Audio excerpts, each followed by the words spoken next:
Nouvel attentat suicide des extrémistes palestiniens du Hamas en Israël. 19 morts dans un autobus à Jérusalem. Le Premier ministre israélien déclare la guerre totale aux terroristes et Yasser Arafat les déclare hors la loi. Élections législatives en Espagne, d'un instant à l'autre, on saura si la droite prend le pouvoir après 14 années de gouvernement socialiste. La mort de la romancière française Marguerite Duras, disparue aujourd'hui à l'âge de 81 ans, elle fut définitivement consacrée par le grand public en recevant le prix Goncourt pour son roman L'Amant. Les Césars du cinéma, meilleur film La haine de Mathieu Kassovitz et deux invités récompensés hier soir, Annie Girardot, Michel Serrault.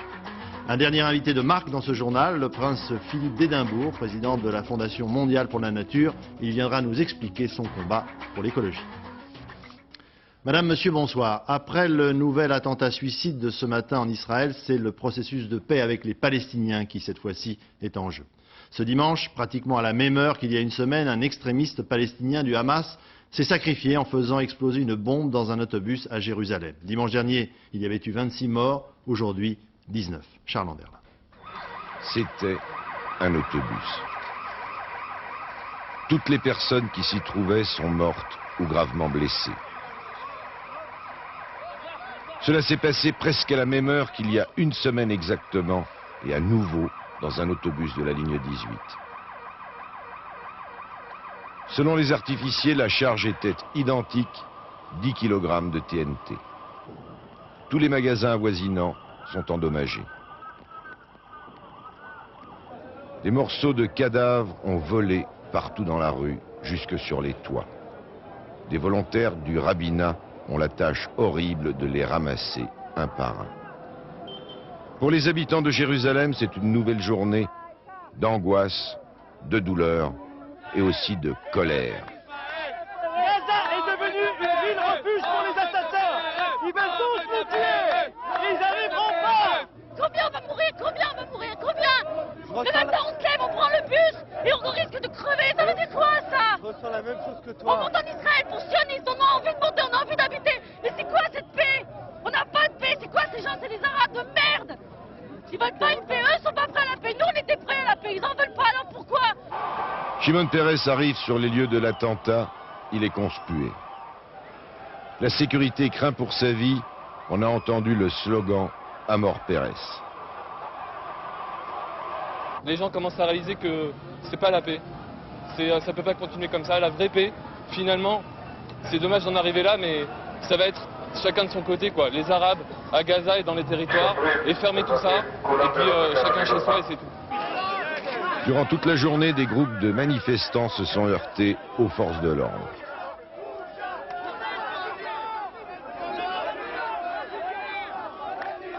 À l'heure actuelle, les accrochages se multiplient un peu partout dans la ville.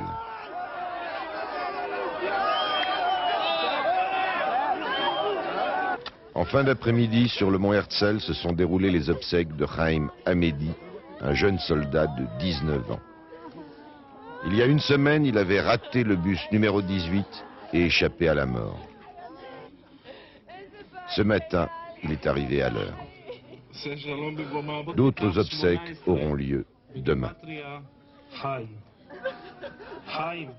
Cet après-midi, le Premier ministre israélien, M. Shimon Peres, a prononcé un discours très dur, remettant en cause la paix avec les Palestiniens si Yasser Arafat ne mettait pas un terme définitif aux agissements de ces extrémistes. Et sans attendre, Shimon Peres a décidé de séparer les populations israéliennes et palestiniennes et de renforcer les dispositifs policiers et militaires. Yasser Arafat, de son côté, semble avoir compris le message. Il a déclaré hors la loi toutes les milices palestiniennes armées, y compris le Hamas, qui a revendiqué l'attentat de ce matin. Paul Naon.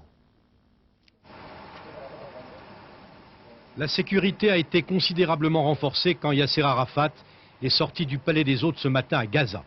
Je condamne cet attentat et je vais prendre des mesures sérieuses pour interdire l'activité de tous les groupes paramilitaires. Voilà ce qu'il a affirmé quelques heures seulement après l'attaque en plein centre de Jérusalem. Première réaction de la branche armée du mouvement intégriste palestinien Hamas, nous suspendons les attentats anti-israéliens pendant 3 mois. Celui de dimanche est le dernier.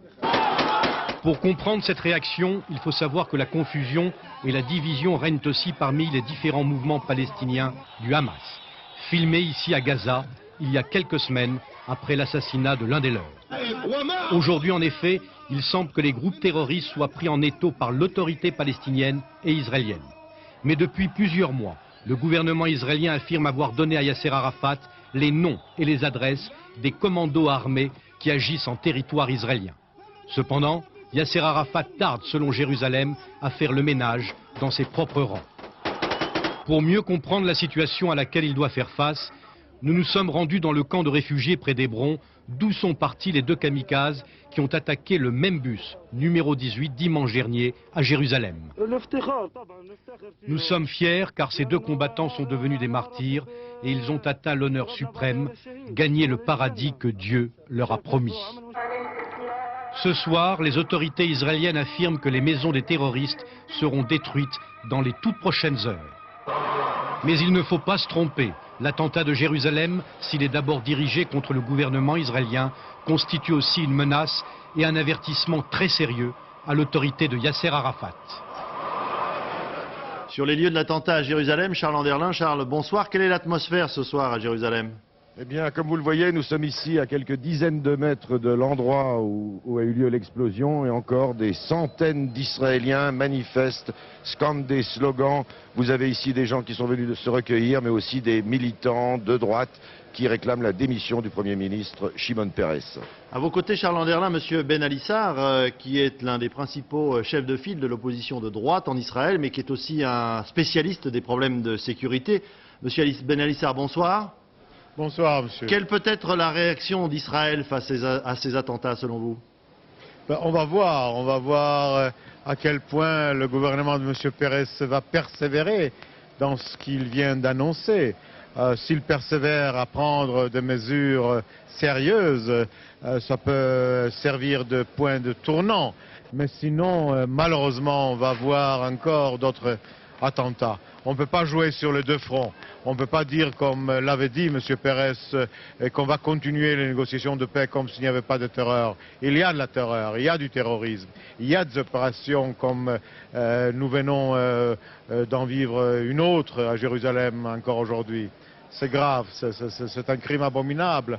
Mais enfin, il faut se considérer non seulement en lutte, mais presque en guerre, parce que les intégristes du Hamas ne connaissent pas autre chose que la guerre.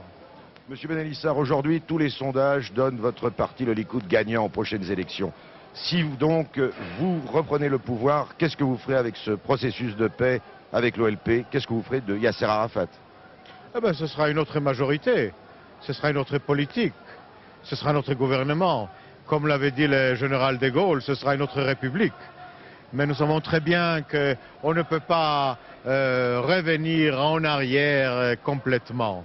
Il suffira que nous arrêtions cette course presque folle vers le suicide de l'État d'Israël. On va le faire. Nous n'allons pas prendre Yasser Arafat et le renvoyer en Tunisie. C'est une chose qui nous semble impossible. Charles, vous entendez un peu la rage, la colère des manifestants. Oui, d'ailleurs, M. Ben Alissar, les manifestants qui sont d'ailleurs en train de passer sous notre position de diffusion, vous entendez les slogans « Mort aux Arabes ».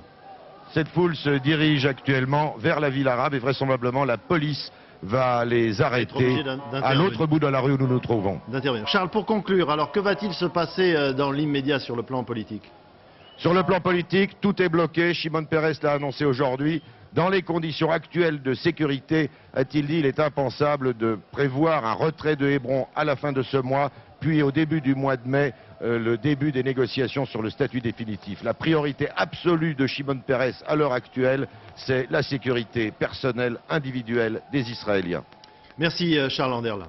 Nous passons maintenant aux élections législatives en Espagne. Selon la toute première estimation diffusée par la télévision espagnole à l'instant même, la droite l'emporte avec environ 40% des suffrages, 35% pour le parti de M. González au pouvoir depuis 14 ans, le Parti socialiste espagnol. Thierry Tuillier, vous confirmez cette estimation ? Oui, effectivement.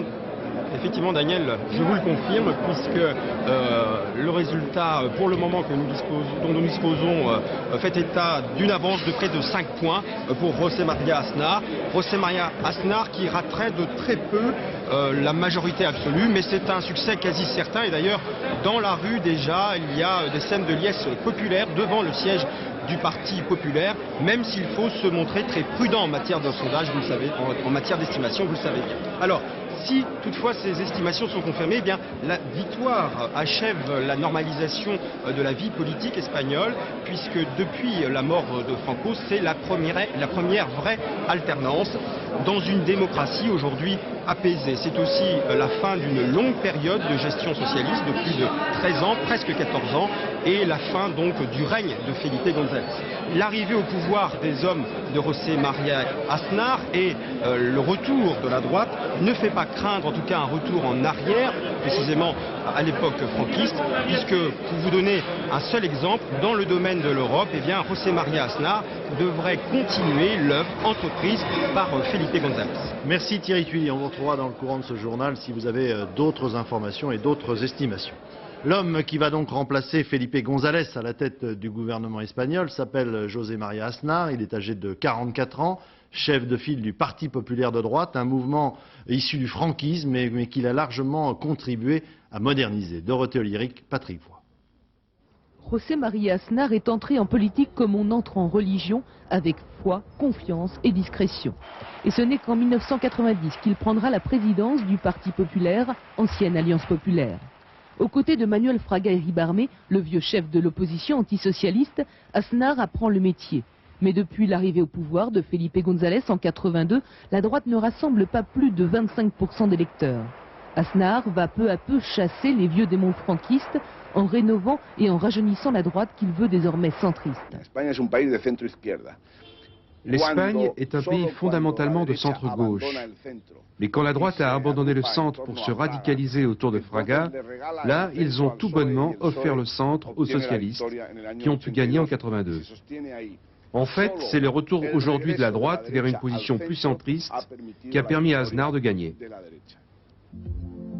Reste que cet Hidalgo, à peine vieilli par la moustache, manque cruellement de charisme. Trop timide, trop austère, ce catholique pratiquant, père de 3 enfants, va mettre plusieurs années à convaincre. Pendant la campagne, Aznar a finalement appris à sourire, à serrer des mains et à se rapprocher des jeunes. Il n'a cessé de répéter « nous allons gagner » tout en promettant beaucoup de changements, des emplois et aussi la lutte contre la corruption. Aujourd'hui, Aznar a 43 ans et il se décrit comme un homme ordinaire, travailleur, prêt à assumer l'avenir de l'Espagne. En France, la romancière Marguerite Duras est décédée aujourd'hui à l'âge de 81 ans. Consacrée par le prix Goncourt en 1984 pour son roman L'Amant, Marguerite Duras, qui se définissait elle-même comme une femme de lettres, aimait à multiplier les déclarations fracassantes sur tous les sujets d'ailleurs. Auteure d'une vingtaine de romans, elle fut également scénariste de cinéma, Hiroshima mon amour, India Song ou encore Le Camion. Geneviève Moll.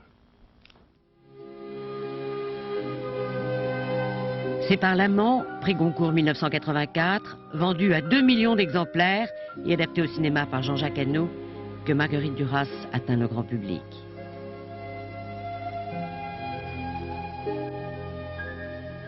Elle s'appelait Marguerite Donadieu. Elle est née en 1914 près de Saïgon, en Indochine. Cette Indochine qu'elle quitta à 18 ans et qui nourrira une grande partie de son œuvre. 33 romans et essais, dont ce Barrage contre le Pacifique qui lui donne sa première notoriété. Et puis une quinzaine de films, dont le plus célèbre et le plus proche de son style d'écriture restera India Song, interprété par l'énigmatique Delphine Seyrig et l'insondable Michael Lonsdale.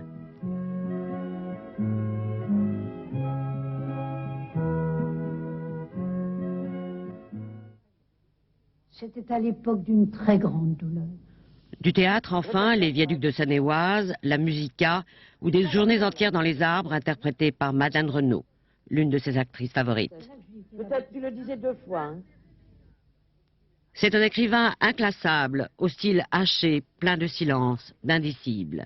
Ses personnages, Lolvestein, Anne-Marie Streeter, Vera Baxter, Nathalie Granger, une fois les livres refermés, restent dans l'imaginaire comme des ombres vagues, obsessionnel.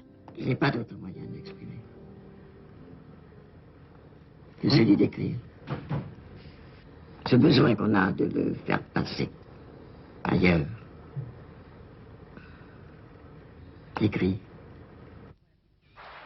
Écrire, mais aussi vivre la politique, à gauche toute.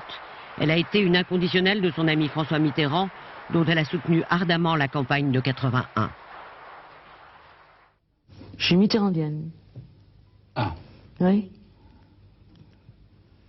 Je suis pour la personne de Mitterrand. Femme de gauche, non. Vous dites non. Non, je peux rien. Elle aurait aimé qu'on dise d'elle qu'elle était le plus grand écrivain français. Elle laisse une œuvre que d'aucuns disent déjà sublime. Forcément sublime.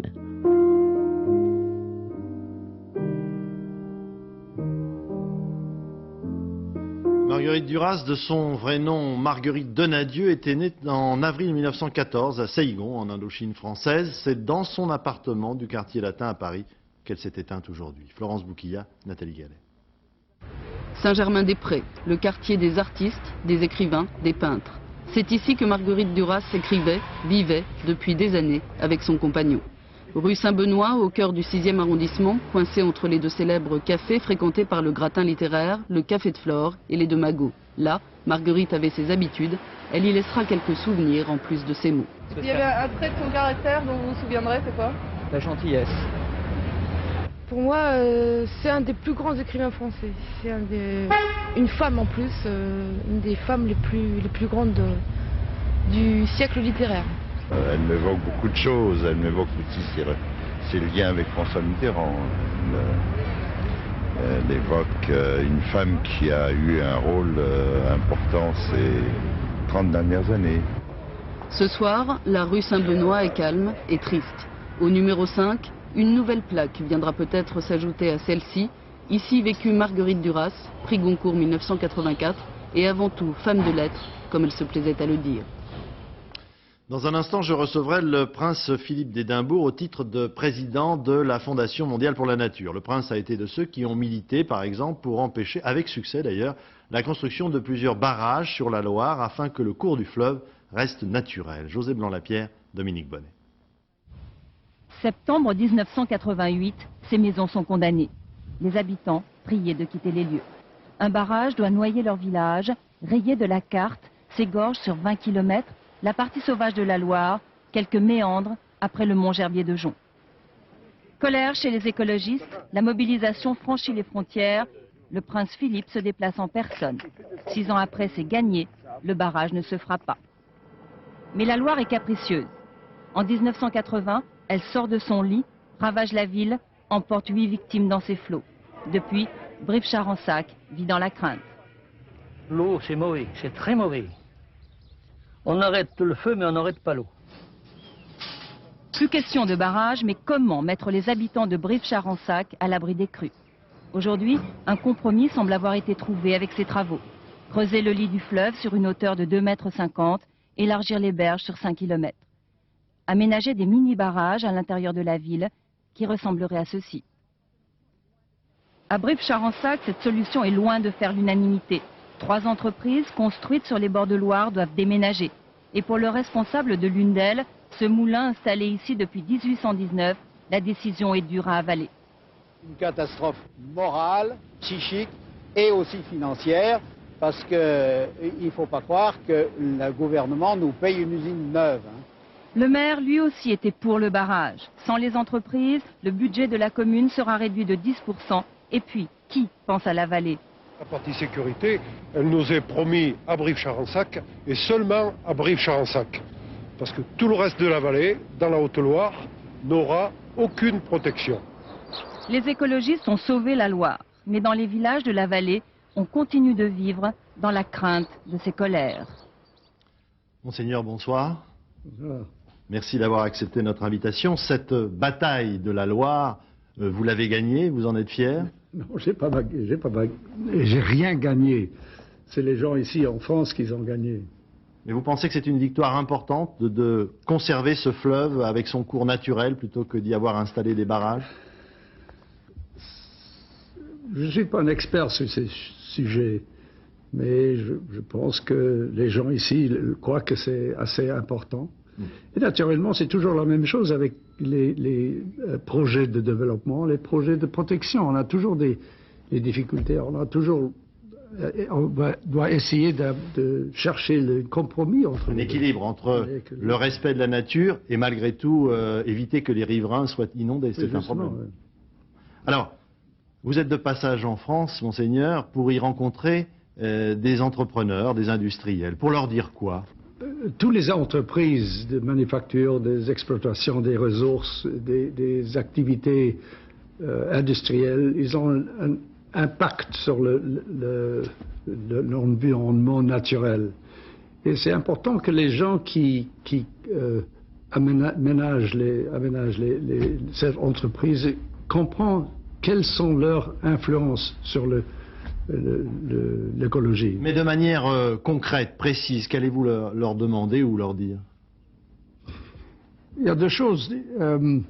Par exemple, on emploie de bois partout.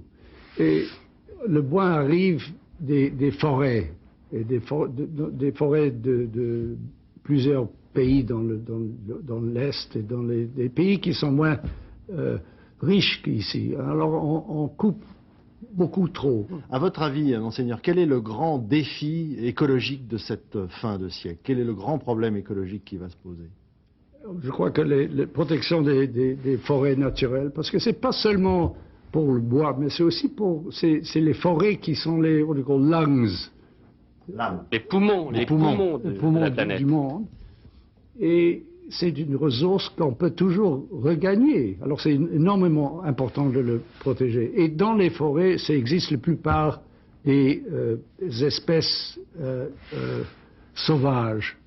Et il faut les protéger. Et si on veut protéger les espèces, on doit protéger les plantes et les forêts aussi. Et c'est la même chose dans l'océan. On doit protéger les poissons de l'océan parce que c'est là, c'est une autre ressource énormément importante pour les gens. Monseigneur, je vous remercie d'avoir accepté notre invitation. Merci beaucoup. Le Salon de l'agriculture se termine ce soir à Paris. L'occasion pour nous de revenir sur une semaine chargée en visite politique. Même si le poids des agriculteurs est aujourd'hui moins important dans l'économie française, les principaux ténors de la vie politique française se font une obligation de visiter le salon, à commencer par le premier d'entre eux, le président de la République, M. Chirac, qui a passé près de 5 heures sur place. Carole Comont. Plus de 5 heures d'un parcours marathon. Dès le premier jour, le président de la République avait donné l'exemple. Le salon de l'agriculture transformé en must politique, les autres ont suivi.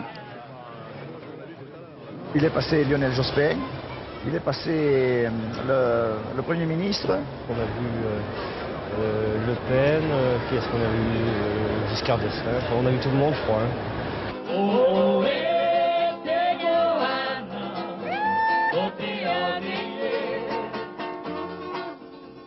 Le Premier ministre l'a confié à l'issue de sa visite, le salon lui a redonné le moral. Quelques critiques sur la hausse des prélèvements sociaux, quelques encouragements aussi, mais surtout une occasion de soigner son image. Là, j'ai droit à la photo, je suis sûr. Alors, qu'est-ce qui explique des écarts de 4000 litres Préoccupation beaucoup plus technique pour Lionel Jospin. Mais comme pour tous les visiteurs politiques, l'actualité n'est jamais bien loin. Je ne pouvais pas me pas venir. Faut qu'on manifeste quand même au Corse qu'on est près d'eux. Après les avoir vus tous défiler, les premiers intéressés, eux, ne se font pas vraiment d'illusions. Ils viennent enfin, pour venir prendre un petit peu de contact, pour venir se faire un petit peu de popularité. Peut-être pas pour venir chercher les vrais problèmes. Il est vrai que la campagne en cache parfois une autre. Concurrents pour la présidence de l'UDF, François Léotard et Alain Madelin sont eux aussi venus arpenter le salon, avec comme pour tous une bonne raison, défendre sa région.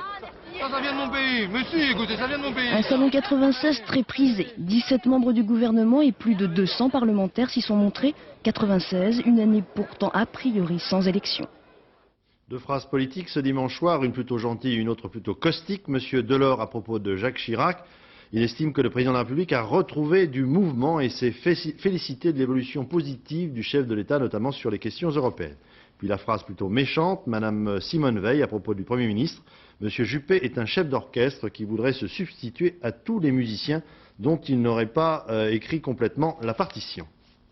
Le guide Michelin, la seule véritable bible incontestable de la gastronomie française, sort la semaine prochaine. Comme chaque année, les grands chefs sont dans leurs petits souliers.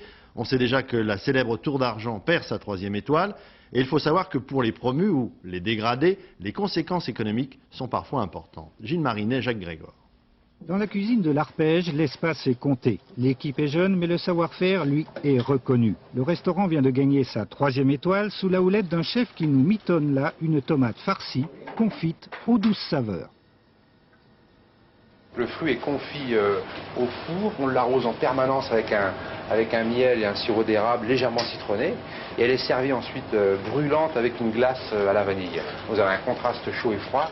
C'est grâce à ce type de gâterie qu'à 39 ans, Alain Passard, qui affirme tout devoir à sa grand-mère bretonne, fameux cordon bleu, entre dans le Gotha de la gastronomie. 18 restaurateurs en France ont le droit d'afficher 3 étoiles.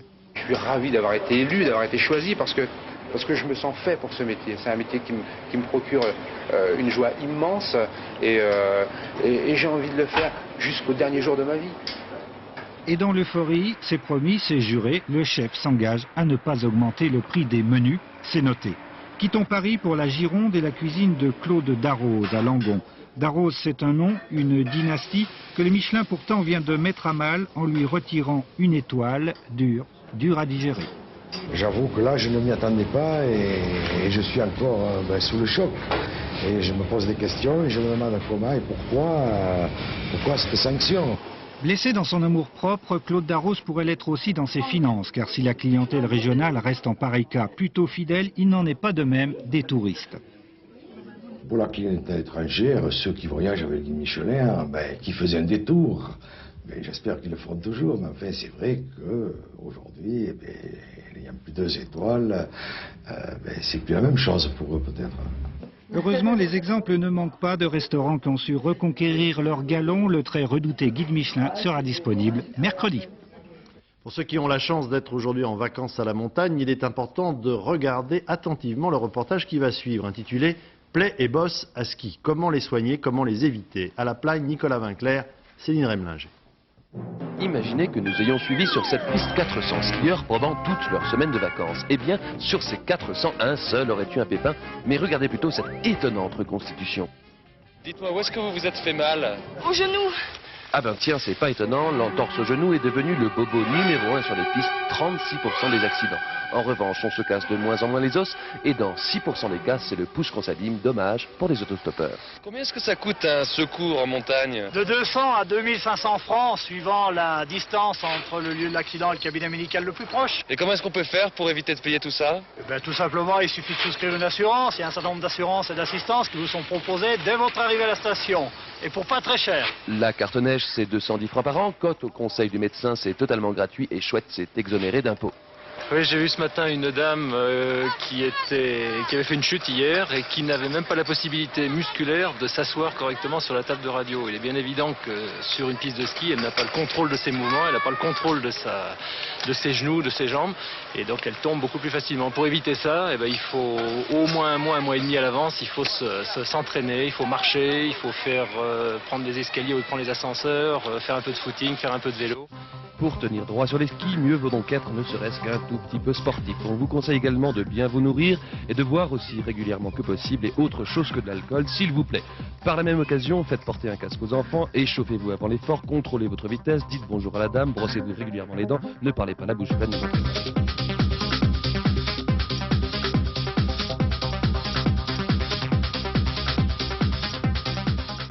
Pour la 2e fois consécutive, le skieur français Luc Alphand remporte la Coupe du Monde de descente, l'avant-dernière compétition au Japon n'ayant pu être disputée pour cause de mauvais temps.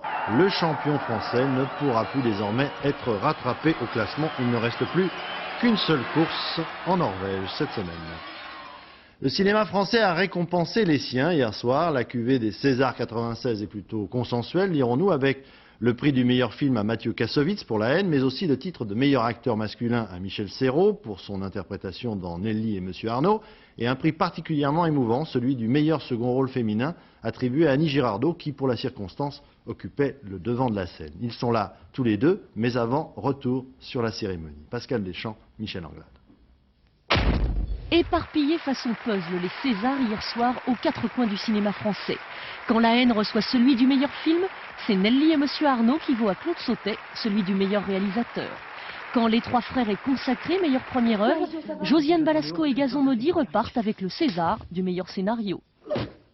Côté comédien, Eddie Mitchell, meilleur second rôle, a trouvé le bonheur dans Le Pré, et Isabelle Huppert, 8 fois nominée, était cette fois la meilleure actrice pour La Cérémonie, dont elle partage la vedette avec Sandrine Bonner. Sandrine a déjà eu 2 Césars, moi j'en ai jamais eu, alors quand même. Un éparpillement des récompenses qui reflète bien la diversité du Cru 95, confirmé par le choix du public. Avec 35% de part de marché, le cinéma français n'avait pas connu un tel bonheur depuis longtemps. Du bonheur attendu longtemps, trop longtemps aussi, par Annie Girardot, meilleur second rôle dans Les Misérables de Claude Lelouch. Je ne sais pas si j'ai manqué au cinéma français, mais à moi, le cinéma français a manqué. Follement. Éperdument. Douloureusement. Votre témoignage, votre amour me font penser que peut-être, je dis bien peut-être, je ne suis pas encore tout à fait morte. Et lorsque Michel Serrault, meilleur acteur, très ému lui aussi, monte sur scène, il a une de ces manières d'enfoncer le clou qui a dû faire regretter à plus d'un la cruauté parfois, l'amnésie souvent de la profession. Cette grande dame, dit-il, méritait mieux. Je trouve que pour un second rôle, j'ai eu de la peine. Ce fut un grand moment, vrai et beau. Rideau. Annie Girardot, Michel Serrault, bonsoir. Bonsoir. Vous êtes tous les deux des acteurs chevronnés, des grandes vedettes, et vous avez craqué hier soir. Oui, moi j'ai craqué parce que, bon, d'abord, j'ai commis une, je sais pas, quelque chose d'électrique, je ne pouvais plus me retenir, je savais bien qu'on peut avoir quelque chose et on ne peut ne pas l'avoir. Mais je ne sais pas, il s'est passé quelque chose, j'ai eu... Je ne sais pas. Et puis, ce qui m'a touché, j'ai dit ce que je pensais, je veux dire, c'est parce que c'est vrai que tout ça m'a manqué, mais je n'en ai jamais parlé. Mais ce qui m'a touché le plus, c'est l'intervention de Michel Serrault, voilà. Parce que j'étais en plus sur le plateau, puisqu'on devait après. C'était la fin de la cérémonie, donc je m'attendais. Et je me dis, mais qu'est-ce qu'il a il nous fait rire, et puis d'un seul coup, pourquoi il est ému? J'ai pas compris tout de suite. Et pour moi, c'est encore plus merveilleux, voilà. Je voulais le remercier parce que c'est quelqu'un que j'estime, que je connais bien, on se connaît même déjà depuis bien longtemps. Et c'est quelqu'un qui a sa folie. Et ce que j'aime en lui, parce que avoir une folie comme il l'a, c'est-à-dire qu'il est présent, il sait être émouvant, il sait faire les choses qu'il doit faire, mais en même temps, il a cette folie qui l'isole justement du train-train quotidien où peut-être tout à chacun on se dit bah tiens, on se laisse peut-être un peu aller. Lui il peut pas, c'est un feu d'artifice, il échappe, c'est extraordinaire. Alors Michel Serrault, vous qui maniez tellement bien l'humour, le deuxième degré, le troisième degré, le 10e degré, vous avez pleuré hier soir. Vous savez, je l'ai dit, mais c'est vrai que ça fait 3 fois qu'on me donne une récompense. Et c'est la première fois que j'étais en direct. Bah, ça fait quelque chose quand vous savez, si vous n'aimez pas, si un acteur n'aime pas entendre les rires, si un acteur n'est pas sensible au rire, si un acteur n'est pas sensible aux applaudissements, à l'accueil du public, il y a longtemps que je serais parti.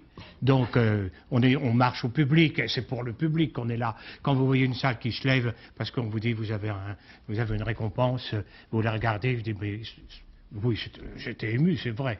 Alors, Annie Girardot est venue avec son César, vous n'êtes pas venu avec? Ben non, parce que je vais vous dire, il est en vente. À ce point-là, vous en êtes à ce point-là? Pas à ce point-là, mais enfin, il est de l'autre côté, donc j'ai pas voulu le perdre, ben je l'ai pas, non, là. Mais je voulais dire... On l'a mis entre les deux. Pour Annie, que je connais bien, hein, on se connaît bien depuis quelques semaines.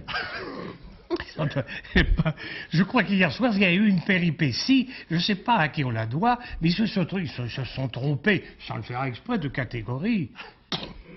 Ils auraient dû avoir un magnifique pour la carrière. Annie Girardot, justement, cette carrière. Qu'est-ce que je peux dire à vous ça revenez au cinéma grâce à Claude Lelouch et Les Misérables. Merci à Claude Lelouch, non? Je lui ai dit d'ailleurs. Mais avec Lelouch, d'ailleurs, j'ai fait même 3 films, là, enfin, dans les années qui ont suivi. Bon, après, je faisais moins de cinéma. Bon, je fais de la télévision, je fais des tas de choses, je fais du théâtre, je suis très heureuse et tout. Mais en effet, c'est à cause... Vous avez des projets maintenant, de films? De toute façon, j'en avais, oui, de faire un film, finalement. Mais ça, c'était avant même l'histoire des Césars. Et un film avec un... Ce sera un premier film, quoi. Un premier, comme on dit, en jargon dans notre métier. Un premier film d'un metteur en scène qui s'appelle Grégoire Delacour. Voilà. Michel Serrault, vous avez un projet avec l'un des vainqueurs d'hier soir pour le meilleur film, Mathieu Kassovitz, un jeune, et vous allez tourner avec. Mieux renseigné que moi. C'est signé ou pas? Je ne sais pas. Vous avez vu Serrault récemment? Hein? Vous avez vu Serrault récemment? Oui, c'est parfait encore. Non, mais on en parle, oui, c'est vrai. Bah, je serais très heureux parce que j'ai vu le film et j'adore le film. Et puis, Mathieu est quelqu'un d'extraordinaire, un jeune et magnifique comédien, un grand metteur en scène. Je serais très heureux de travailler avec lui, c'est sûr. Merci en tout cas à tous les deux d'être venus ce soir et merci de nous avoir fait vivre la soirée d'hier soir avec l'émotion. On reviendra la prochaine fois et on essaiera de vous faire rire. D'accord, merci beaucoup, j'y compte bien. On va reprendre le cours de l'information avec un retour sur les élections législatives en Espagne. Nous retrouvons Thierry Tuillier. Avec Thierry, confirmation des résultats que vous donniez aux alentours de 20h05 ? Oui, tout à fait. Effectivement, le Parti populaire recueillerait entre 40 et 41% des suffrages. Le Parti socialiste de Felipe González entre 35 et 33 ou 36, enfin les fourchettes varient. Mais en tout cas, effectivement, il s'agirait donc d'une défaite du Parti de Felipe González. En termes de sièges, eh bien, le Parti populaire de José María Aznar raterait de très peu la majorité absolue. Il faudra évidemment avoir la confirmation de cette tendance dans la soirée. Mais ce que l'on peut dire ce soir, pour le moment en tout cas, c'est qu'il ne s'agit pas d'une déroute électorale du parti de Felipe González, puisqu'il semble qu'il puisse prétendre garder l'Andalousie, la région la plus peuplée d'Espagne, et le fief de toujours de Felipe González. En tout cas, quoi qu'il en soit, José María Aznar devrait accéder à la Moncloa, à la présidence du gouvernement, et c'est, comme je vous le disais tout à l'heure, la première vraie alternance dans la jeune démocratie espagnole. Merci Thierry. Il y aura tout à l'heure à la fin du film un flash spécial à propos des élections espagnoles et nous aurons bien sûr le développement sur les résultats de ce soir. Dans quelques instants, avant cela, la météo, Sophie Davant, 20h50, Tutsi avec Dustin Hoffman et Jessica Lange, flash spécial donc ensuite sur les élections espagnoles, 22h55, Nagui vous propose un spécial Taratata avec les duos les plus célèbres de l'émission, vous pouvez les enregistrer si vous voulez. Dernier journal, Florence Dauchet, 13h demain, Patrick Chen, je vous retrouverai à 20h avec une invitée demain soir, Madame Danielle Mitterrand. Je vous souhaite une excellente soirée sur notre chaîne. Bonsoir.